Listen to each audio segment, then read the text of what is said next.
Video होने वाली है ना, ये वीडियो देखने के बाद आप लोगों को निबंध लिखने में कभी भी कोई दिक्कत नहीं आएगी।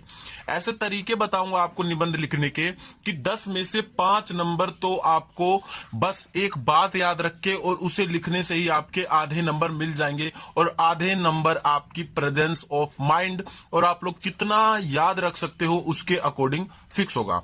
तो वीडियो बहुत ही मजेदार होने वाली है। अगर चैनल पर नए हो तो चैनल को सब्सक्राइब करके बेल आइकन को ऑन कर लो। चलिए दोस्तों, आज की इस वीडियो को शुरू करते हैं।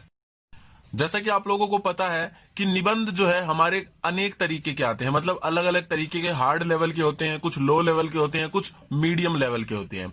लेकिन हम इसके अंदर सिर्फ और सिर्फ थोड़ी सी हायर लेवल की बात करने वाले हैं, 10th से ऊपर की क्लासेस की। बिकॉज जो नीचे दिवाली, होली, दशहरा, इन सब पे तो आप लोगों को लिखना आता ही है। बाकी जो ऊपर के हैं उनके तरीके नहीं आते आप लोगों को। मैं इसके अंदर 2 निबंध आप लोगों को बताऊंगा कि इस निबंध को किस तरीके से लिखना है, किस तरीके से आपको सोचना है। तो देखो, सबसे पहले मैं बता दूं, जो निबंध होता है उसके 3 पार्ट होते हैं। पहला पार्ट प्रस्तावना, दूसरा मध्य भाग और तीसरा उपसंहार। पहला पार्ट जो प्रस्तावना है और आखिरी पार्ट जो उपसंहार है, ये दोनों पार्ट हमारे 5 नंबर आराम से दे देंगे। बिकॉज जो प्रस्तावना है उसी से रिलेटेड हमारा उपसंहार होता है। मैं आगे के जो 2 एग्जाम्पल हैं उसके अंदर आप लोगों को समझाऊंगा कि किस तरह से आप लोगों को हेडिंग्स बनानी है, किस तरह से इसको अट्रैक्टिव बनाना है। तो चलिए देख लेते हैं कैसे क्या करना है।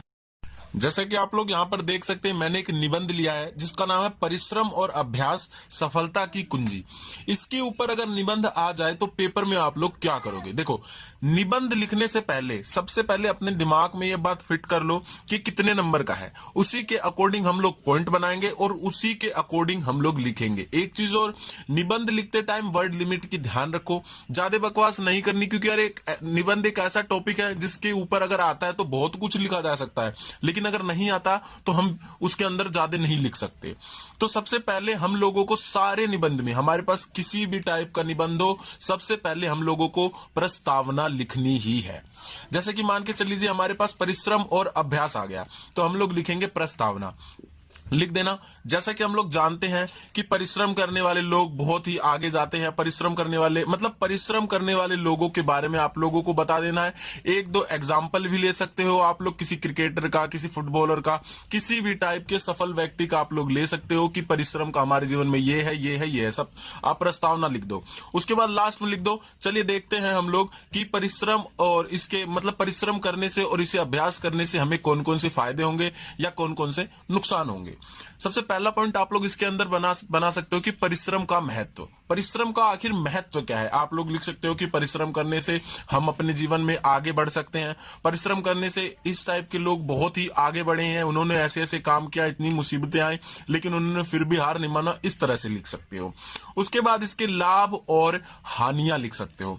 जैसे कि जो परिश्रम करते हैं लोग, उनको क्या क्या लाभ होते हैं, जो परिश्रम नहीं करते उनको क्या क्या हानियां होती है। देखो, जो निबंध का अर्थ होता है वो होता है बांधना। इसका मतलब ये है कि हमारे जितने भी पॉइंट है एक दूसरे से रिलेट होने चाहिए, एक दूसरे से ऐसा लगना चाहिए कि बंधे हुए हैं सारे वर्ड्स। लास्ट में हम लोगों को लिखना है इसका उपसंहार। लास्ट में जो आप लोगों ने जो तीनों ऊपर में लिखा है उसी का थोड़ा थोड़ा पार्ट हमें उपसंहार में लिखना है। ठीक है। ऐसे हमारे एक अगला एग्जाम्पल है, इसके अंदर है समाचार पत्र के नियमित पठन का महत्व। अगर पेपर में आ जाए कि आप लोग समाचार पत्र पढ़ते हो, उसके नियमित पठन का क्या महत्व है, आप लोग प्रस्तावना डाल दोगे ऐसे ही कि समाचार पत्र क्या है, मतलब इसके स्रोत क्या क्या है, सारी चीजें डाल सकते हो। सेकंड पे डाल दो ज्ञान का भंडार। जी हाँ, कि समाचार पत्र जो होता है इसमें हमें अनेक प्रकार की ज्ञान मिलती है। हम लोग जिस फील्ड से रिलेटेड है, अगर हमें एजुकेशन से चाहिए, अगर हमें खेल जगत का चाहिए, यदि हमें किसी भी जगत का चाहिए, राजनीति से चाहिए, तो हमें इसमें सारी चीजें मिलती हैं। थर्ड लिख सकते हो पढ़ने की आदत। देखो, समाचार पत्र अगर आप नियमित पढ़ रहे हो तो आपकी एक आदत बन जाएगी पढ़ने की। जैसे कि आप लोग कोई न्यूज़पेपर है उसे रोज पढ़ रहे हो, तो आपकी एक आदत बन गई कि उस टाइम पे हमें वो न्यूज पढ़ना है। तो उससे क्या होगा कि हमारी आदत बन जाएगी, तो हम आगे इन फ्यूचर में उसे अपने जीवन में उतार सकते हैं। अगर हायर लेवल पे हमें पढ़ाई में अगर ज्यादा टाइम तक बैठ के पढ़ना पड़े तो हमें आदत रहेगी पहले से। अगला है जागरूकता। जागरूकता का क्या अर्थ है कि हमारे देश में क्या घट रहा है, कहां कहां पर क्या क्या चीजें हो रही हैं, हमें ये सारी चीजें भी पता रहेंगी। इससे रिलेटेड अगर हमारे पास कोई एग्जाम भी आता है उसमें भी समाचार पत्र से रिलेटेड बहुत सारी चीजें आती हैं। मोदी जी यहाँ गए, मोदी जी वहां गए, ये हुआ वो हुआ, ये सारी चीजें आप लोगों को जागरूक बनाती है।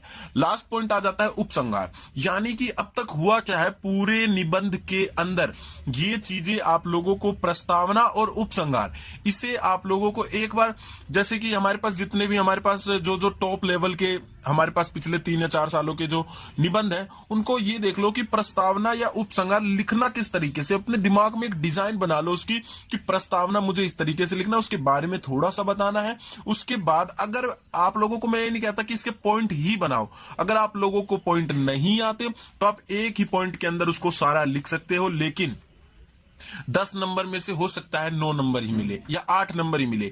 लेकिन अगर 10 आउट ऑफ 10 चाहिए तो प्रेजेंटेशन दिखाओ, ये दिखाओ कि आप लोगों को पॉइंट्स याद है। जितना पॉइंट्स में लिखोगे आप लोगों को उतना ही अच्छे तरीके से नंबर मिलेगा। तो आज की वीडियो यहीं तक।